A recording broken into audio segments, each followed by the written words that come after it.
Growth from গ্ৰাছৰুটছ আমাৰ এক স্বেচ্ছাসেৱী সমাজৰ বিভিন্ন বিষয়ত তৃণমূল পৰ্যায়ৰ পৰা বিকাশৰ বাবে আমি চেষ্টা কৰি আহিছোঁ, য'ত মানুহৰ পৰা প্ৰকৃতিও সম্পৃক্ত হৈ আছে। বিভিন্ন সময়ত বিভিন্ন বিষয়ত বিশেষকৈ ছাত্ৰ ছাত্ৰীসকলৰ বৌদ্ধিক বিকাশৰ ক্ষেত্ৰত তেওঁলোকে যাতে যুগ সাপেক্ষভাৱে নিজকে গঢ়ি তুলি সবল ব্যক্তিত্বৰ অধিকাৰী হৈ জীৱনৰ সফলতাৰ বাটত আগবাঢ়িব পাৰে, সেই ক্ষেত্ৰত আমি তেওঁলোকক সহায় কৰিবলৈ চেষ্টা কৰি আহিছোঁ। গতিকে তেওঁলোকৰ এই গ্ৰীষ্মকালীন বন্ধৰ সময়ছোৱাত অন্বেষণ নামৰ এক শৈক্ষিক কৰ্মসূচীৰ আমি আয়োজন কৰিছোঁ। আমাৰ এই শৈক্ষিক কৰ্মসূচীৰ বিশেষ কেইটামান উদ্দেশ্য হৈছে শিক্ষাৰ্থীসকলক যুগ সাপেক্ষভাৱে প্ৰস্তুত কৰি তোলা, সবল ব্যক্তিত্ব নিৰ্মাণৰ কৌশল প্ৰদান কৰা, আত্মপ্ৰকাশৰ উপযুক্ত শাৰীৰিক আৰু মানসিক সামৰ্থ্য গঠন, ইংৰাজী কথনশৈলী আৰু দক্ষতা আয়তন সম্পৰ্কীয় শিক্ষা প্ৰদান, বৃত্তি বা চাকৰি ক্ষেত্ৰত প্ৰয়োজন হোৱা এপ্লিকেশ্যন, বায়'ডাটা, সংক্ষিপ্ত লিখন, শিক্ষা জীৱনৰ বিস্তৃত সাৰাংশ লিখন ইত্যাদিৰ কৌশল প্ৰদান কৰা। এই উদ্দেশ্য আগত লৈয়ে আমি ষষ্ঠ শ্ৰেণীৰ পৰা স্নাতকোত্তৰ পৰ্যায়লৈকে 3টা শাখাত ছাত্ৰ ছাত্ৰীসকলৰ মাজত এই অনুষ্ঠান আয়োজিত কৰিছোঁ। অসমৰ বিভিন্ন স্থানৰ পৰা কেইবাজনো অভিজ্ঞ বিশিষ্ট সমল ব্যক্তিয়ে ডিজিটেল মাধ্যমেৰে আৰু শাৰীৰিকভাৱে উপস্থিত থাকি তেওঁলোকক এই শিক্ষা প্ৰদান কৰি আহিছে। ডিব্ৰুগড় জিলাৰ টিংখাং বিধানসভা সমষ্টিৰ অন্তৰ্গত বিভিন্ন বিদ্যালয় মহাবিদ্যালয়সমূহৰ লগতে চৰাইদেউ জিলাৰ বিশেষকৈ মৰাণ অঞ্চলৰ কেইবাটাও শিক্ষানুষ্ঠানৰ ছাত্ৰ ছাত্ৰীসকলৰ মাজত এই অনুষ্ঠান আয়োজন কৰা হৈছে।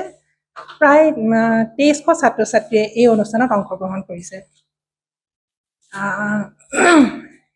অহা 23 জুলাই তাৰিখে আমি এই অনুষ্ঠানৰ সামৰণি অনুষ্ঠানটি আয়োজন কৰিছোঁ।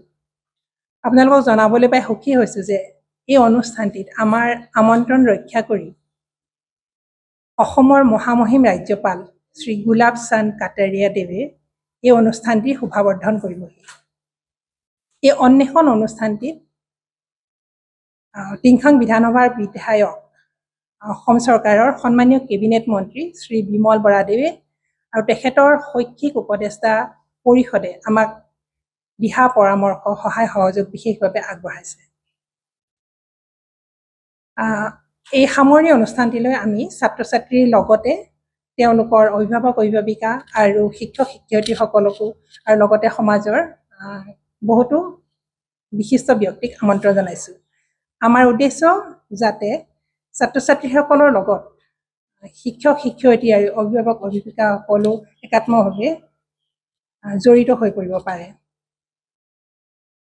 আমাৰ এই অনুষ্ঠানটিৰ লগত সমাজ জড়িত হৈ আছে, প্ৰশাসন জড়িত হৈ আছে, সংবিধানৰ ৰক্ষকসকল জড়িত হৈ আছে। আমাৰ উদ্দেশ্য এই সকলোৰে সহযোগত এখন শক্তিশালী সুন্দৰ সমাজ গঢ়ি তোলা। গতিকে আমি আশা কৰিছোঁ আপোনালোকেও আমাক এই ক্ষেত্ৰত সহায় সহযোগ আগবঢ়াব। মই এই ষ্টাৰ্টিঙৰ পৰাই ইয়াত ক্লাছ কৰি আছোঁ আৰু প্ৰত্যেক দিন এটা নতুন চেপ্টাৰ, প্ৰত্যেক দিন এটা নতুন নলেজ পাই সঁচাকৈ বহুত ভাল লাগিছে। আৰু এই বিমল বৰা ছাৰক সঁচাকৈ বহুত ধন্যবাদ জনাব বিচাৰোঁ। আৰু এই NGOটোক মই 8th ষ্টেণ্ডাৰ্ড পঢ়ি আছোঁ আৰু ৰাজগড় একাডেমিক চেণ্টাৰ। বহুত ভাল লাগিছে আৰু তাত যাম আৰু ছাৰক দেখা পাম যে বহুত ভাল লাগিব। আৰু ছাৰে যে আনিলে আৰু নহ'লে বহুত ডিফিকাল্টিজ হ'লহেঁতেন তেওঁক লগ পোৱাত। I'd like to thank each and every member who gave us this opportunity to join this educational workshop. I'd like to thank our very dear Rasul sir for teaching us in so many things like rivers, oceans, countries, and a lot. And also we have yoga sessions before starting the class so that it helps us in concentration. And also we start our class with the state anthem and end it with the national anthem, which creates a very peaceful environment. And thank you everyone from my bottom of my heart.